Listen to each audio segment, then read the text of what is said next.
Heather, how did you come to get this role of being an advisor for dementia and Alzheimer's? Well, when I first knew that things were not going well, some of the indications were I felt overbusy, and I've always been able to cope really well with lots of things happening. And all of a sudden, everything sort of got out of hand. I was organising a camp for people, and I was travelling about 400k up and back to organise the camp, because it was sort of between home and where the camp was going to be. And so I was getting very tired, and I thought, well, I'm just getting tired. And so I just needed an ordinary appointment at the doctor for, I think it was an injection. And so I said to the doctor when I arrived, I think I've just driven through a red light. And his alarm bells went off. Now, this was 5 years ago. 5 years ago in November, and at the end of November, I'd been told via a couple of scans, MRI scans, that I had Alzheimer's, to the extent that the psychiatrist who was telling me said, of course, you won't be able to drive. You'll have to have an occupational therapist and a hired car with a dual control, and you'll have to drive through round Bendigo in, I think it was an electric car too. And I just said, no, I won't be able to drive anymore. So I haven't been able to drive for the last 5 years. Now, I went into the deep depression. I went home, I looked at my computer and the keys on the computer, and I thought, well, I won't be able to use these anymore because I've got dementia now, so I won't be able to use these. But I'm pleased to tell you that every fortnight I do an article for our local paper, the Welcome Record it's called, and I enjoy doing that article, and I type away without any trouble at all. So I looked at all of the things around the house. I thought, well, I won't be able to do that, and I won't be able to do that. And I did have a couple of really quite dangerous and difficult problems. I couldn't manage the making coffee with our coffee drip thing, and I flooded the drawer, which had to be replaced. So now our cutlery is in the third drawer, not in the top drawer. And another couple of pretty sort of sad things, giving away your bike that you've always loved, always ridden to work, because your balance goes, and generally sort of feeling almost as if your limbs are getting taken away. So I went to Dementia Australia, and Robert and I, that's my husband, did an excellent course. For 6 consecutive weeks we went and had an all-day course, and it told us all the things to do around the home so that I could still manage. Because with dementia, you'll open the fridge, you can't recall what it is that you do need, and when you do look at things, that gives you the impetus to remember what it is that you wanted. So that's how we've done everything around the house. Our clothes hang on just a frame, so I can see all of my clothes, and they're ordered. My skirts, my blouses, my jeans, they're all there, and our other clothes are all on open shelves. So I walk into our old sleep out, which is now made a dressing room, and I can see all of the clothing that I have, including my shoes, which are lined up high on the shelf, at a glance. And that reminds me of what it is that I need. Dressing is difficult, and it's disappointing because it's one of the easiest things that you learn to do when you're 2, and your mother gets very excited because you managed to get your jumper on or something. But with dementia, often I can have my knickers in my hand and have my jeans on. It's order, so that's hard. Okay, so this course, I made myself accept the dementia, accept how I would have to use the skills that I do have, and they are still working beautifully 5 years later. So our home is set up, so I cook a meal. I cooked a wonderful meal Friday, a lovely chicken stir fry.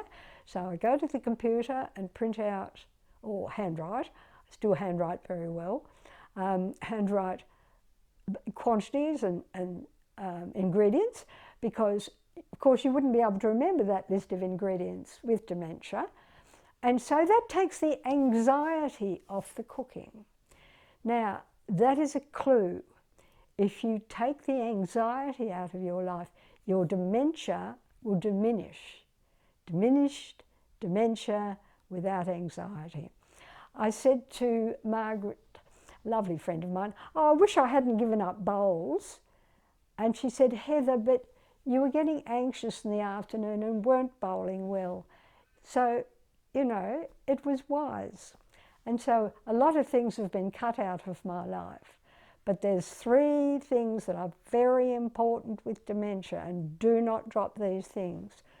Even if you've been sick, even if you've had severe hospitalisation, etc., do not give up on exercise.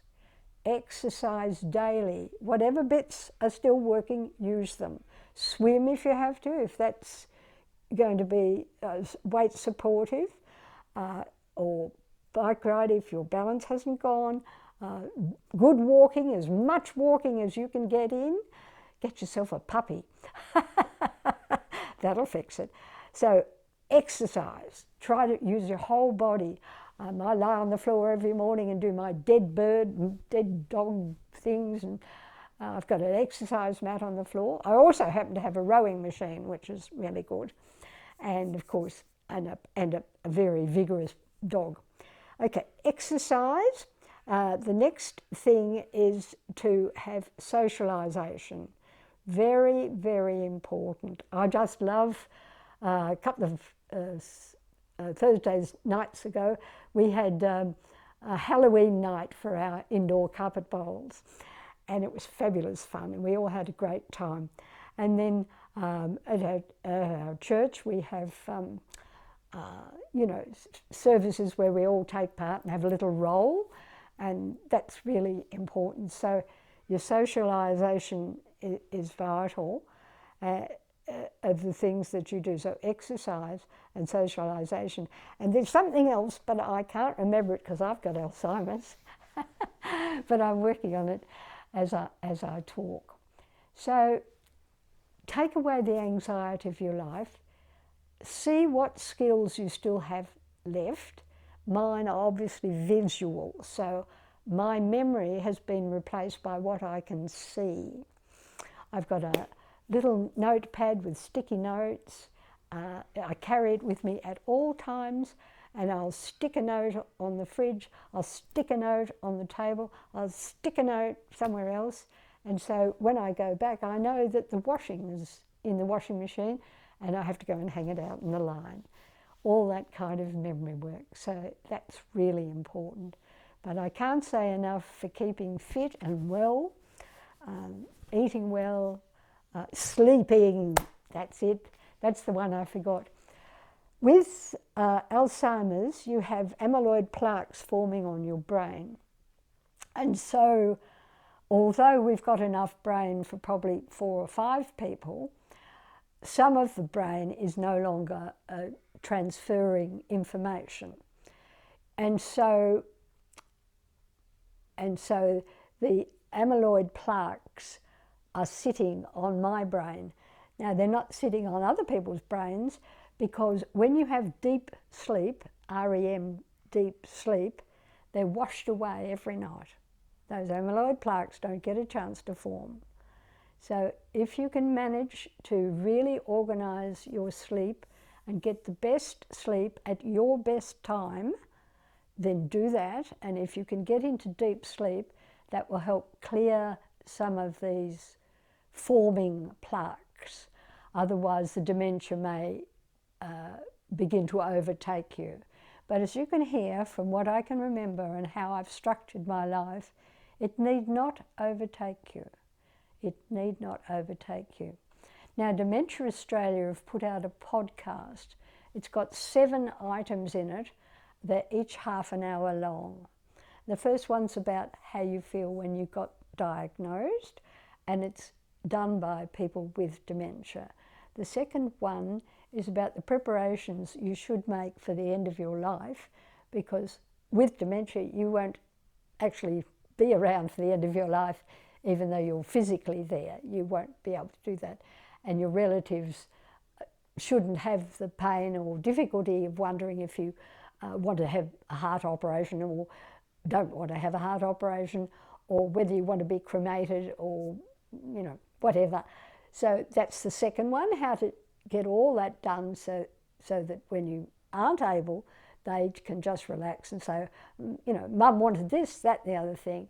So I went and saw a solicitor and arranged all that, and our children have signed what we've said. So that's it. The third one is exercise and dementia, and the other lovely guy who makes it, he does gym for his balance. He's an early onset dementia, so he is only under 60, but he's working his way through in all these yoga, other exercise ideas. So that's how the exercise is. Then there's one on travel, there's one on family, how to talk to your family about this.